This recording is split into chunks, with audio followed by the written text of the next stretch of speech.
अस्सलाम वालेकुम। बच्चों का रात को बिस्तर पर पेशाब कर देना, ये सूरत हाल अक्सर वालिदैन के लिए बहुत मुश्किल का बायस बनती है कि उनके बच्चे अक्सर रात को बिस्तर पर पेशाब यानी बेड वेटिंग कर देते हैं। इसकी क्या वजह होती है और इसका क्या इलाज है, आज हम तफसीली बात करेंगे बच्चों में बेड वेटिंग के इलाज के बारे में। बेड वेटिंग, रात को बिस्तर पर पेशाब कर देना, यानी जिसको मेडिकल लैंग्वेज में नॉक्टर्नल एन्यूरिसिस कहते हैं। देखा यह गया कि 5 साल की उम्र तक बच्चों का पेशाब पर कंट्रोल अच्छा आ जाता है। 90% बच्चे 5 साल की उम्र के बाद रात को बिस्तर पर पेशाब नहीं करते और 10% बच्चे हैं जिनमें थोड़ा रिस्क होता है कि ये बिस्तर पर रात को पेशाब कर सकते हैं, जो कि वक्त के साथ आहिस्ता आहिस्ता वो भी बेहतर हो जाते हैं। अक्सर देखा यह गया है कि माँ या बाप में से किसी एक को बचपन में बेड वेटिंग यानी बिस्तर पर पेशाब करने का मसला होता है और यही मसला उनके बच्चों में आ जाता है, लेकिन ऐसा ज़रूरी नहीं कि हर फैमिली में ही हो। इसकी जो 2-3 बुनियादी वजूहत हैं कि बच्चे रात को बिस्तर पर पेशाब क्यों कर देते हैं, क्योंकि बच्चों में जो मैच्योरेशन रिफ्लेक्स यानी पेशाब करने का अमल, उसका कंट्रोल यानी मसाने का कंट्रोल बहुत अच्छा नहीं होता इन बच्चों में। या फिर बच्चों में एक हार्मोन होता है जिसको ADH कहते हैं, उसकी थोड़ी मिकदार कम होती है। और कुछ बच्चों में एडिनोइड्स यानी नाक के पिछले हिस्से में गुदूद होते हैं जो कि बच्चों में खराटों का बायस बनते हैं। उसकी वजह से बच्चों की स्लीप डिस्टर्ब होती है और स्लीप डिस्टर्बेंस की वजह से वो रात को बिस्तर पर पेशाब कर सकते हैं। लेकिन अगर आप किसी बच्चे में ये अलामत देखें, जैसे बच्चे को बहुत ज़्यादा प्यास लगती है, बहुत ज़्यादा पेशाब आता है, या बच्चे का कद वज़न और उसकी नशोनुमा ठीक नहीं हो रही, उसकी रंगत पीली है, या पेशाब करते उसको दर्द, जलन, बार बार वॉशरूम दिन के टाइम भी जाना पड़ता है,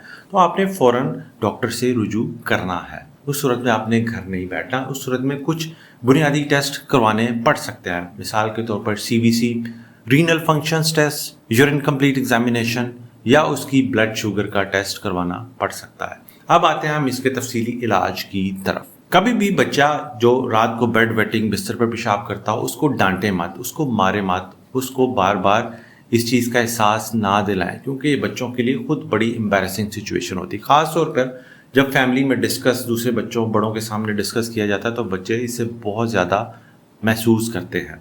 तो उनके सामने कभी भी इस चीज़ को मनफी मत शो करें, क्योंकि ये उनके कंट्रोल, उनके बस में नहीं है। और ज़्यादातर बच्चे, एक अच्छी बात यह है, ज़्यादातर बच्चे जिनको ये बेड वेटिंग का मसला होता है वो आहिस्ता आहिस्ता वक्त के साथ ठीक होना शुरू हो जाते हैं, तो इसमें आपने परेशान नहीं होना।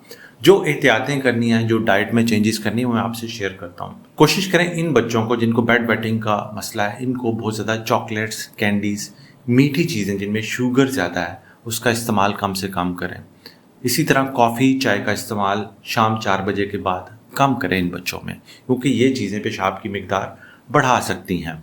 सोने से 2 घंटे पहले बच्चे को पानी आपने नहीं देना। जो पानी पीना है दिन के टाइम अच्छी तरह पिए, ज़्यादा मिकदार में पिए। सोने से 2 घंटे पहले पानी नहीं देना, और अगर देना है सोने से 2 घंटे पहले तो छोटे छोटे सिप्स में आप पानी दे सकते हैं, ज़्यादा पानी मत पिलाइए। सोने से पहले आपने बच्चे को एक बार वॉशरूम लाजमी करवाना है। जब बच्चा रात को सो जाए तो 3 से 4 घंटे बाद आपने बच्चे को अपना अलार्म लगाना है और बच्चे को उठाना है और उठाकर उसको वॉशरूम लाजमी करवाना है, ताकि जिस टाइम वो रात को बेड पर यूरिन करता है, पेशाब करता है, उस टाइम आप उसको रोज़ाना उठाकर वॉशरूम लेके जाएं और उसको वॉशरूम कराएं, ताकि वो सोते में बिस्तरा ख़राब मत करे। और याद रखें कि जब बच्चा रात को ड्राई रहे यानी यूरिन ना करे, पेशाब ना करे, तो सुबह उठकर उसको शाबाश दें, उसको मोटिवेट करें। इसको मोटिवेशनल थेरेपी कहते हैं। इसका बच्चों पर बहुत अच्छा असर पड़ता है। उसको कोई स्टार दें, उसको कोई छोटा मोटा गिफ्ट दें, ताकि वो मोटिवेट हो, बजाय इसके कि हम उसको डांटें या मारें। और अब ख़ास किस्म के अलार्म्स आ चुके हैं, जो कि आप इस तस्वीर में देख सकते हैं कि इनमें ख़ास सेंसर्स होते हैं जो बच्चे के साथ अटैच किए जाते हैं, और जब बच्चा रात को उसको यूरिन आने लगता है तो इन सेंसर से अलार्म बोलना शुरू हो जाता है, और जब वो अलार्म बोलता है तो बच्चा उठ जाता है और उसके बाद उसको वॉशरूम ले जाके उससे वॉशरूम कराया जाता है। इसको हम कंडीशनिंग थेरेपीज़ कहते हैं। ये डिवाइसेस आपको ऑनलाइन मिल सकती हैं। इनको कहते हैं बेड वेटिंग अलार्म्स। तो अगर आप सर्च करना चाहें तो बेड वेटिंग अलार्म्स के नाम से ऑनलाइन सर्च कर सकते हैं और इसको भी ऑर्डर कर सकते हैं। मुख्तलिफ कंपनीज़ के ये अवेलेबल होते हैं। جن بچوں کو رات کو خراٹوں کا مسئلہ ہوتا ہے یا جو منہ کھول کیس ہوتے ہیں ان کو ایک دفعہ ENT والے ڈاکٹر کو ضرور دکھائیں، کیونکہ بعض اوقات ناک کے پچھلے حصے میں غدود ہوتے ہیں جن کو ایڈینوائڈز کہتے ہیں۔ ایڈینوائڈز اگر بڑے ہو جائیں تو وہ خراٹوں کا باعث کر سکتے ہیں اور بچے منہ سے سانس لیتے ہیں، تو ان بچوں میں بھی یہ پیشاب نکلنے کا مسئلہ ہو سکتا ہے۔ اب آتے ہیں کہ کون سی ادویات ہم استعمال کرتے ہیں۔ یوزلی ہم پہلے ان تمام موڈیفیکیشنز، ان تمام چیزوں کو اپنی لائف میں لاتے ہیں، اور اگر پھر بھی بہتری نہ آئے تو پھر کچھ ادویات ہیں جو کہ آپ ڈاکٹر کے مشورے سے استعمال کر سکتے ہیں۔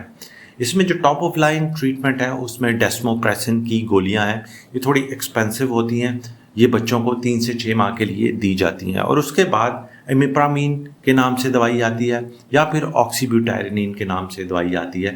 یہ تمام دوائیاں پیشاب کے فلو کو کم کرتی ہیں اور بیڈ ویٹنگ کے معاملات کو بھی بہتر کرتی ہیں، لیکن 100% رزلٹ ان کا بھی نہیں ہوتا۔ ادویات کو ہمیشہ اینڈ پر رکھتے ہیں، اور سب سے اچھی بات یہ ہے کہ تمام بچے آہستہ آہستہ بہتر ہونا شروع ہو جاتے ہیں، کچھ ہی سالوں میں ان کا مثانے میں کنٹرول بہتر ہو جاتا ہے، اس لیے آپ نے پریشان نہیں ہونا اور نہ ہی بچے کو پریشان کرنا ہے۔